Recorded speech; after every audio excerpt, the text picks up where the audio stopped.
கிருஷ்ணகிரி அருகே பூர்வீக சொத்தில் எனக்கு சேர வேண்டிய பாகத்தை கேட்டதற்கு அடியாட்கள் கொண்டு தாக்கி கொலை மிரட்டல் விடுத்தவர்கள் மீது உரிய நடவடிக்கை எடுத்து உரிய பாதுகாப்பு கோரி பாதிக்கப்பட்டவர் குடும்பத்துடன் மாவட்ட காவல் கண்காணிப்பாளரிடம் புகார் மனுவினை கொடுத்தார்.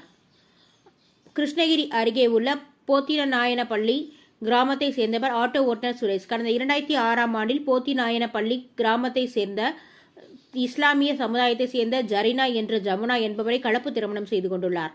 இதன் மூலம் இவர்களுக்கு ராகுல், தருண் ஆகிய 2 மகன்கள் உள்ளனர். இதில் தருண் உடல் ஊனமுற்ற நிலையில் உள்ளார். இந்த நிலையில் இவர்கள் கலப்பு திருமணம் செய்து கொண்டதால் தனக்கு சேர வேண்டிய பூர்வீக சொத்தில் பங்கு கொடுக்காமல் உடன் பிறந்தவர்களான கல்பனா, பாக்கியலட்சுமி, ஆனந்த், நிர்மலா ஆகியோர் முரண்டு பிடிப்பதோடு தங்களை தாக்கியதோடு அடியாட்கள் வைத்து கொலை மிரட்டல் விடுத்து வருவதாக கூறப்படுகிறது. இதனால் பாதிக்கப்பட்ட சுரேஷ் தனது மனைவி, குழந்தைகளுடன் தனக்கு பாதுகாப்பு கேட்டும் பூர்வீக சொத்தில் தனக்கு சேர வேண்டிய நிலத்தினை பெற்றுத் தருமாறு மாவட்ட காவல் கண்காணிப்பாளர் தங்கத்துரை சந்தித்து புகார் மனுவினை கொடுத்தனர். இதுகுறித்து சுரேஷின் மனைவி ஜரினா என்ற ஜமுனா தெரிவிக்கையில், கலப்பு திருமணம் செய்து கொண்டதின் விளைவாக தனது கணவருடன் பிறந்தவர் பூர்வீக சொத்தில் பங்கு கொடுக்காமல் தங்களை வீடு புகுந்து தாக்குவதோடு அடியாட்கள் மூலம் கொலை மிரட்டல் விடுத்து வருகின்றனர். ஏற்கனவே மாற்றுத்திறனாளி குழந்தையுடன் மிகவும் வறுமையில் வாடி வருகின்றோம். இந்த நிலையில் கலப்பு திருமணம் செய்து கொண்டதினால் தனது கணவருக்கு சேர வேண்டிய நிலத்தினை தர மறுக்கின்றனர்.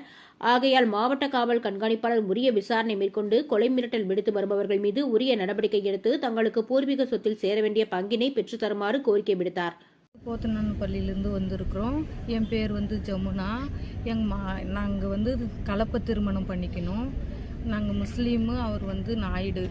கலப்பு திருமணம் பண்ணிக்கணும். சொத்து கேட்க போனால் எங்கள் வீட்டுக்காரவே அடித்து கொலை பண்ணுற அளவுக்கு துன்பம் படுத்துகிறாங்க.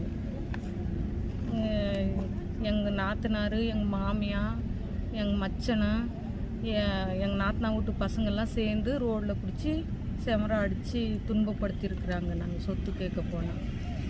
உங்களுக்கு என்ன வேணும் சொல்லுங்கள். உங்களுக்கு என்ன வேணும்? இப்போ என்ன பண்ணணும்? எதுக்காக ஒன்றுக்கிறீங்க? எங்களுக்கு நியாயம் வேணும். இது என்னான்ட்டு எங்களுக்கு நியாயம் வேணும்.